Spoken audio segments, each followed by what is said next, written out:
నహోద్భీష్టి శివం శివేతరహ అంది.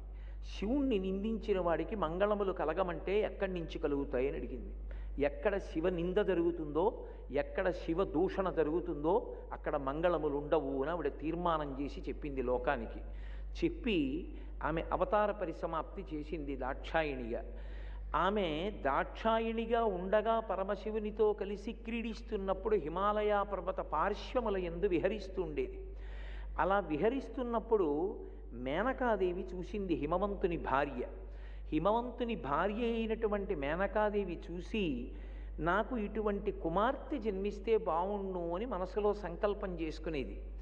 ఆమె మనసులో కోరుకుంది కనుక ఆ మేనకాదేవి కడుపున మళ్ళీ అవతారం స్వీకరించినప్పుడు తాను జన్మించాలి అంటే అవతారం స్వీకరించాలి అని అమ్మవారు నిర్ణయం చేసుకుని ఉంది. ఈలోగా ఒక విచిత్రం జరిగింది. ఒక అవతారం